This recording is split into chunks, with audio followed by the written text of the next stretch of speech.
ফোনে বাংলায় মিমি রয়েছে আপনাদের সঙ্গে। এই মুহূর্তে যে খবরে নজর রাখবো, জুলুমবাজ জয়ন্তর আরো কীর্তি ফাঁস। জয়ন্ত সিং আরিয়াদহের ত্রাস, এবার জয়ন্ত গ্যাংয়ের বিরুদ্ধে সরব হয়েছেন অটো চালকরা।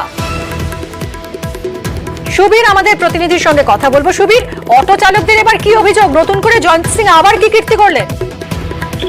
দেখো, তোকে জানিয়ে রাখি, দক্ষিণেশ্বর থেকে রথতলা পর্যন্ত যে অটো রুট, সেই অটো রুটের অটো যারা চালক রয়েছেন তারা কিন্তু দীর্ঘদিন ধরে এই জয়ন্ত সিং এবং তার সাথে রাহুল গুপ্তা এবং সেখানকার অর্থাৎ যুবক যার নাম হচ্ছে রঞ্জিত চৌধুরী, এও কিন্তু জয়ন্ত সিং এর একদম ঘনিষ্ঠ সাগরের। এর যে অভিযোগ, সে দীর্ঘদিন ধরে কিন্তু এই অটো চালকদের উপরে জুলুমবাজি চালিয়ে যাচ্ছে এই জয়ন্ত সিং এবং তাদের এই সাগরের যারা রয়েছে প্রত্যেকে। এবং তারা যখন দক্ষিণেশ্বর থেকে রথতলা রুটে যখন তারা অটো নিয়ে যান, সে সময় দোলপিড়ি, অর্থাৎ এই দোলপিড়ির খবর আমরা আগের দিন দেখিয়েছিলাম, যেখানে টোটো স্ট্যান্ড তৈরি করেছে অবৈধভাবে জয়ন্ত সিং এবং রাহুল গুপ্তা। সেই টোটো স্ট্যান্ডে যারা টোটো চালক, তারা কিন্তু এদের দাপটে এই অটো চালকদের উপরে কিন্তু অত্যাচার করে এবং হুমকি দেয়। কারণ এই যে দক্ষিণেশ্বর থেকে রথতলা পর্যন্ত যে অটো রুট, সেই অটো রুটে কিন্তু অটো চালকরা অটো চালায় এবং সেই জায়গা থেকে প্যাসেঞ্জার যাত্রী যখন তারা অটোতে তোলেন, সেই সময় কিন্তু জোরপূর্বক সে অটো থেকে যাত্রীরা নামিয়ে দেয়, এমনটাই অভিযোগ করছে। পাশাপাশি রঞ্জিত চৌধুরী বলে যে সাগরের রয়েছে জয়ন্ত সিং এর, সেই রঞ্জিত চৌধুরী কিন্তু অটো চালককে মারধর করেছিল এবং সেই জায়গা থেকে কিন্তু তার বিরুদ্ধে বেলগড়িয়া থানায় অভিযোগ দায়ের করেছিল অটো চালকেরা। সুবীর, সঙ্গে থাকা, আসবো তোমার কাছে। রাহুল গুপ্তার নাম আগেই সামনে এসেছিল। আমরা কোনো শর্ট প্যাসেঞ্জারও পাচ্ছি না। ওদেরকে যদি কিছু আমরা বলতে যাচ্ছি তো ওরা একটাই নাম তুলছে, সেটা হচ্ছে জয়ন্ত সিং। দৌড়াত্ম চলতো বলেই প্রত্যেকটা টোটোওয়ালা যেই টোটোগুলো চলে ইল্লিগাল ভাবে চলে, ওরা সরকারকে কোনো পয়সা পে করে না। ওরা ইল্লিগাল ভাবে গায়ের জোর দেখিয়ে এই রুটে টোটো চালাচ্ছে। এখানে জয়ন্তের আছে রঞ্জিত চৌধুরী, যে কিছুদিন আগে আমাদের একটা অটো চালক ভাইকে মেরেওছে, আর ওদের প্রেসিডেন্ট হচ্ছে রাহুল গুপ্তা। সুবীর আমাদের সঙ্গে রয়েছেন। সুবীর, এই যে রঞ্জিত চৌধুরীর নাম উঠে এলো, কে এই রঞ্জিত চৌধুরী? কিসের জোরে রঞ্জিতের এত দাপট? রঞ্জিত চৌধুরী ওই এলাকারই, অর্থাৎ হারিয়াদহ দোলপিড়ি এলাকারই যুবক এবং এরা হচ্ছে জয়ন্ত সিং এর ঘনিষ্ঠ সাগরের বলে জানা যাচ্ছে। এবং এই রঞ্জিত চৌধুরী এই যে অটো চালক, অটো চালকদের উপরে কিন্তু মারধর অত্যাচার করতে, তোমাকে জানিয়ে রাখি রঞ্জিত চৌধুরী এতটাই ঘনিষ্ঠ যে জয়ন্ত সিং এর যে ছবির ট্যাটু, সেই ছবির ট্যাটু কিন্তু সেটা নিজের হাতে পর্যন্ত এঁকে ফেলেছেন, এমনটাও কিন্তু আমরা ছবিতে দেখতে পেয়েছি। অর্থাৎ এই যে জয়ন্ত সিং এর দাপটে এবং রাহুল গুপ্তাদের মাথায় হাত ছত্রছায়ায় এই ধরনের রঞ্জিত চৌধুরী নামে যারা ব্যক্তি রয়েছেন, তারা কিন্তু একের পর এক এলাকে কিন্তু ত্রাস তৈরি করে ফেলেছেন, এমনটাই কিন্তু অভিযোগ করছেন যারা অটো চালক। তারা আতঙ্কে মুখ খুলতে ভয় পাচ্ছিলেন এবং এখনো তারা ভয় পাচ্ছেন যে যদি এই ধরনের তারা অভিযোগ করেন, তাহলে তাদের উপরও কিন্তু আবার সেই ধরনের হামলা বা হুমকি বা অত্যাচার নেমে আসবে। এই নিয়ে কিন্তু তারা এখন কিছু যখন না মানে বুঝতে পারছেন যে কি করবেন, সেই জায়গা থেকে কিন্তু পুলিশ যখন কোনো রকম ব্যবস্থা নিচ্ছে না অভিযোগের পরেও, তারপরে কিন্তু তারা কিন্তু প্রকাশ্যে মুখ খুলতে শুরু করেছেন এবং তারা বলছেন যে আমরা যদি এখন না মুখ খুলতে পারি, তাহলে কিন্তু আমরা পরবর্তী সময় আর এদের নামে মুখ খুলতে পারবো না। এদের যে অত্যাচার, দিনের পর দিন অত্যাচার বেড়েই চলেছে এবং তারা অটো চালাতে এলাকাতে ভয় পাচ্ছেন। অটো যাত্রী তুলছেন, অটো থেকে যাত্রীদের ভয় দেখিয়ে হুমকি দিয়ে নামিয়ে দেওয়া হচ্ছে, এমনটা কিন্তু অভিযোগ।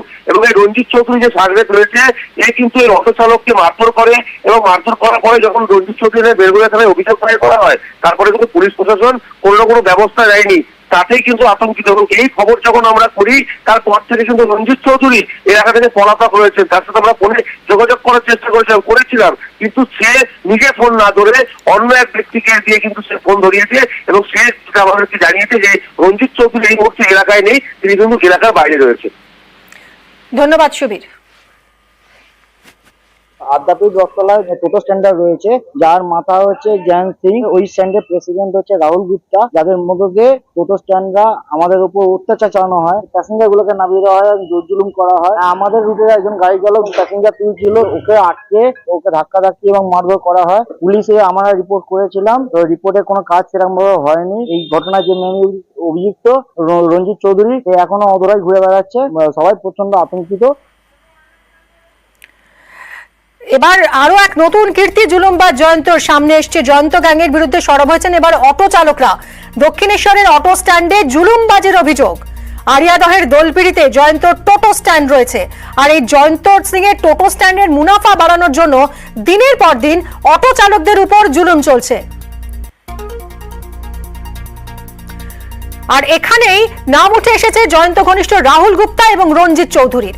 রাহুল গুপ্তার নাম তো আপনারা আগেই শুনেছেন, তার নাম আগেই সামনে এসেছিল, কিন্তু এই যে রঞ্জিত চৌধুরী, কে এই রঞ্জিত চৌধুরী, কিসের জোরে তার এত দাপট এলাকায়? যেটা জানা যাচ্ছে যে এই জয়ন্ত সিং এর সঙ্গেই সে টিকি বেঁধেছিল এবং জয়ন্তর এতটাই ঘনিষ্ঠ এই রঞ্জিত যে সে নাকি নিজের হাতে জয়ন্তর নামে ট্যাটুও বানিয়ে ফেলেছিল। আরিয়াদহে জয়ন্তর পর কীর্তি ফাঁসের পরেই রঞ্জিত কিন্তু বেপাত্তা। ফোনে যোগাযোগ করা হয়েছিল, রঞ্জিত এলাকায় নেই বলেই জানিয়েছেন তার এক আত্মীয়। হ্যাঁ, হ্যালো, কে? রঞ্জিত চৌধুরী বলছো? বাইরে আছে। হ্যালো, রঞ্জিত চৌধুরীকে ফোনটা দিতে দেবে, একটু দরকার ছিল। এখানে তো নেই, বাইরে আছে। বাইরে কোথায় সেটা জানি না, যদি আসলে আমি বলে দিব। আরিয়াদহের জয়ন্ত সিং এর বিভিন্ন কীর্তি কলাপ নিয়ে যখন শোরগোল তুঙ্গে, সেই সময় সামনে আসে সোনারপুরের জামালের নাম। সোনারপুরের জামালের রাজার মেজাজ, প্রাসাদের মতো তার বাড়ি, বাড়িতে পোষা ঘোড়া, সুইমিং পুলে ঘুরে বেড়াচ্ছে কচ্ছপ। এই কচ্ছপ রাখার জন্য মামলা রুজু করেছে বন দফতর, কারণ কোনো ভারতীয় প্রজাতির কচ্ছপ কেউ পুষতে পারেন না, সেটা বেআইনি। কিন্তু কচ্ছপ উদ্ধার করতে বনকর্মীরা তার বাড়িতে গেলেও সেই কচ্ছপ উদ্ধার করা যায়নি, কারণ তার বাড়িতে ঢুকতেই পারেননি বনকর্মীরা। বাড়ির গেটে তালা। বুধবার গিয়ে তারা তালা দেখেন, খালি হাতে ফিরে আসেন। পরের দিনও যান, কিন্তু সেই দিনও ভিতরে ঢুকতে পারেননি। পুলিশের ভূমিকা নিয়ে প্রশ্ন উঠছে যে পুলিশ কেন তালা ভেঙে ভিতরে ঢুকছে না।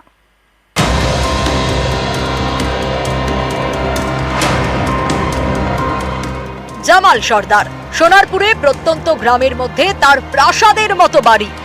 জামালের বাড়ির সুইমিং পুলে কচ্ছপ। বাড়িতে কচ্ছপ রাখা বেআইনি, তাই বন্যপ্রাণ প্রতিরক্ষা আইনে জামালের বিরুদ্ধে মামলা রুজু করেছে বন দপ্তর। বুধবার রাতে কচ্ছপ উদ্ধারও করতে যান বন দপ্তরের কর্মীরা, কিন্তু জামালের বাড়ির গেটে তালা মারা থাকায় ভিতরে ঢুকতে পারেননি। প্রায় 1.5 ঘন্টা অপেক্ষা করার পর বন দপ্তরের কর্মীরা ফিরে যান।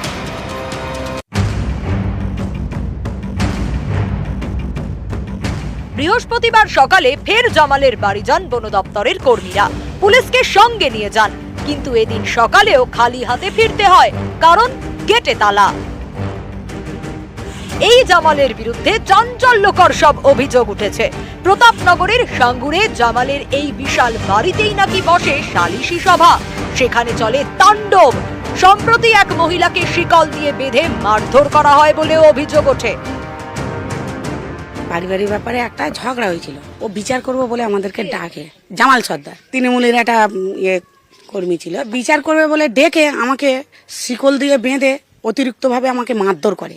আমার ছেলে, স্বামী, সবার সামনে, এমনকি আমার স্বামীকেও মারধর করে। সেদিনই প্রকাশ্যে আসে জামাল সর্দারের এই বিরাট বাড়ির ছবি। জানা যায় তার নানা শখের কথাও। জামালের রাজার মতো শখ।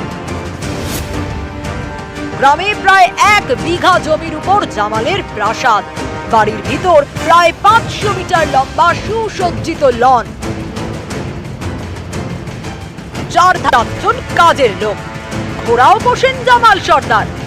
ঘোড়াদের জন্য লোকও রেখেছেন জামাল। তার বেতন মাসে 10,000 টাকা। কত টাকা মাইনেতে রেখেছে তোমাকে? আমাদের 10,000 টাকা। 10,000 টাকা মাস মাইনে। এছাড়াও জামালের বাড়িতে কাজের লোক আরো 6 জন। এদের প্রত্যেকেরই মাসে মাইনে নাকি 10 থেকে 15,000 টাকা। বাড়ির ভিতর সুইমিং পুলে কচ্ছপ, তাই বন্যপ্রাণ সুরক্ষা আইনে জামালের বিরুদ্ধে মামলা রুজু করেছে বন দপ্তর। নিউজ 18 বাংলা।